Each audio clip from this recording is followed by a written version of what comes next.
गुरुजी हमारे हमेशा ये कहते थे, बेगमपुरा मॉडल की बात करते थे।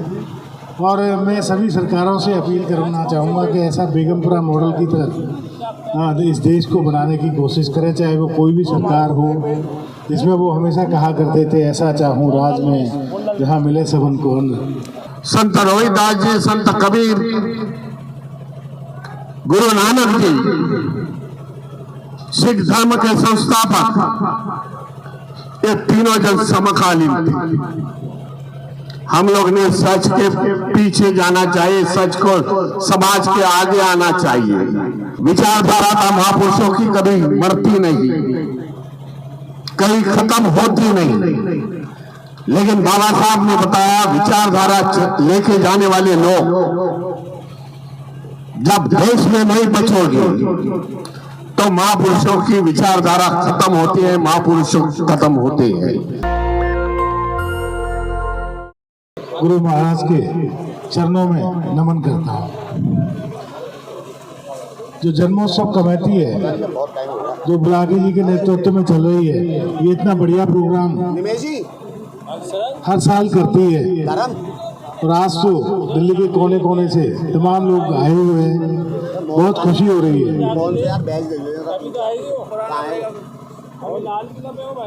अब चूंकि हमारे जो 2500 साल पहले तथागत बुद्ध पैदा हुए थे, तब से लेके और बाबा साहब जब तक थे तब तक की जो सामाजिक लड़ाइयाँ थी, उन सब में जो सबसे मजबूत कड़ी थे वो संत रविदास जी थे, जिन्होंने पूरे के पूरे भक्ति काल आंदोलन को एक तरफ से संभाल रखा था अपने भक्ति के द्वारा, अपनी रचनाओं के द्वारा। हम सबको उनका वंशज कहलाते हुए बहुत गौरव महसूस होता है। और आज चूँकि मैं लेट हो गया हूँ और पहले ही मुझे इशारा कर दिया गया है कि झांकी का समय हो रहा है, तो उसको जल्दी से जल्दी हम उसकी तरफ प्रस्थान करेंगे। तो मैं सिर्फ यही कहना चाहूँगा कि गुरुजी हमारे हमेशा ये कहते थे, बेगमपुरा मॉडल की बात करते थे। और मैं सभी सरकारों से अपील करना चाहूँगा कि ऐसा बेगमपुरा मॉडल की तरह इस देश को बनाने की कोशिश करें, चाहे वो कोई भी सरकार हो। जिसमें वो हमेशा कहा करते थे, ऐसा चाहूँ राज में जहाँ मिले सबन को अन्न। तो ऐसा एक राज बनाने की कोशिश इस देश को सब लोग करें। आज संत रविदास जी की 647वीं जयंती है। उनकी जयंती के बारे में आपको हार्दिक शुभकामना देता हूँ। जो इतिहास बताया गया मुझे अध्यक्ष के माध्यम से, 1942 से बाबा साहब इस दिल्ली में थे। बाबा साहब का महापरिनिर्वाण दिन होने तक 1956 तक ये मुझे नई जानकारी है कि बाबा साहब हर समय हर बरस संत रविदास जी को नमन करने के लिए, समाज को संबोधित करने के लिए आते थे। परंपरा 66 सालों के बाद आज मैं खड़ा हूं आपके सामने, लेकिन बताना चाहता हूं, कल मैं पंजाब में था और पंजाब में संत रविदास जी की जो झांकी चली, फिरदौसपुर में, होशियारपुर में, बाद में मैं जालंधर में गया, लाखों की संख्या से झांकी चली। लाखों से युवा नई पीढ़ी के लोग उस झांकी में थे। आनंद और उत्साह का वातावरण था। इससे साबित होता है 600 साल पहले संत रविदास जी ने जो बातें रखी थी, विचार रखे थे, जो अमृतवाणी उन्होंने दी हुई है समाज को, आज भी वो समाज उस वाणी पर चल रहा है। बड़ी आनंददायक गोष्ट है, मैं समझता हूं। ये परंपरा रही है इस देश में। 2500 साल भगवान गौतम बुद्ध ने इस व्यवस्था के ऊपर, जो इस देश में उस समय की व्यवस्था थी, विषमतावादी व्यवस्था थी, उच्च नीच की व्यवस्था थी, उसके खिलाफ भगवान गौतम बुद्ध ने शांति का मार्ग दिखाया, शांति का मार्ग दिखाया, अमन का मार्ग दिखाया। वही परंपरा बाद में संत रविदास जी ने उनके वाणी से अपने देश को दी है। उसके बाद संत कबीर आ गए। संत रविदास जी, संत कबीर, गुरु नानक जी, सिख धर्म के संस्थापक, ये तीनों जन समकालीन थे। बहुजनों के महानायकों ने इस व्यवस्था को बदलने की कोशिश की, लेकिन यहां का समाज बदला नहीं। आज भी व्यवस्था उसी तरह की है, उसमें ज्यादा बदलाव नहीं है। यहाँ की व्यवस्था बदलाव करना नहीं चाहती है। इसके लिए आज भी अपने महापुरुषों के विचारधारा हमें आगे लेके जाना पड़ेगा। जो विषमतावादी यहाँ के संगठन है, विषमतावादी यहाँ के लोग हैं, उनको बताना चाहता हूं, मैं अमन और शांति में देश की भलाई। इतने सालों के बाद हम लोग बदले नहीं। जो समाज के नेतृत्व कर रहे हैं, मनुवादी समाज के नेतृत्व कर रहे हैं, मनुवादी संगठन जो चला रहे हैं, मैं समझता हूं इस झांकी के माध्यम से, संत रविदास की जयंती साजरी करने के माध्यम से जो विचारधारा देश में जानी चाहिए,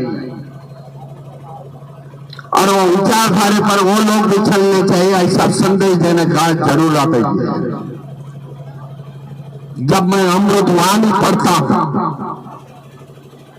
और कंपेयर करता हूं सिख धर्म गुरु सिख के साथ, जिसमें अमृतवाणी ज्यादा से ज्यादा 30% की अमृतवाणी उसमें है, इससे साबित होता है कि संत रविदास जी की जो अमृतवाणी है आज भी और इस देश में लागू होनी चाहिए। हम लोगों ने उसका प्रचार करना चाहिए भाई। ये बुक में रखने वाली बात नहीं है, तो समाज में वहां अमृतवाणी लेके जाने की जरूरत है भाई, क्योंकि यह सच है। आज हम लोग ने सच के पीछे जाना चाहिए, सच को समाज के आगे आना चाहिए। जिनके पास झूठा है, जिनके पास कोई विचारधारा नहीं, जो विचारधारा विषमता की है, वो लोग समाज के आज आगे है। ये दुख की बात मैं समझता हूं।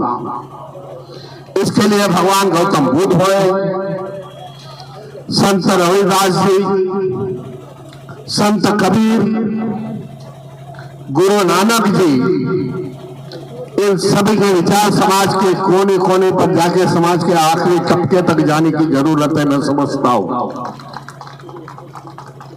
तो विचारधारों की लड़ाई, बाबा साहब ने एक समय बताया था, जब वो ऑक्सफोर्ड यूनिवर्सिटी में थे, स्टूडेंट थे, बाबा साहब को उस समय पूछा था कि महापुरुषों की निधन कब होती है। तब बाबा साहब ने बताया महापुरुषों की निधन जब होती है, विचारधारा था महापुरुषों की कभी मरती नहीं, कभी खत्म होती नहीं। लेकिन बाबा साहब ने बताया विचारधारा लेके जाने वाले लोग जब देश में नहीं बचोगी तो महापुरुषों की विचारधारा खत्म होती है, महापुरुषों खत्म होते हैं।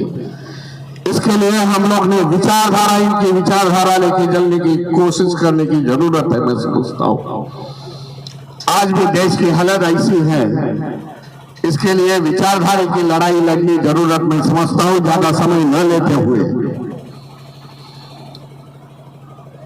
जो अभी आते समय कल मुझे बताया गया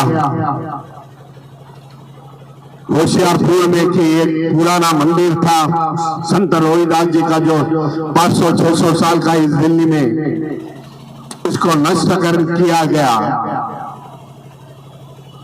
उस समय में मैं आया था और इधर कंडम किया था पत्रकारों से, पत्रकार की बात करते समय।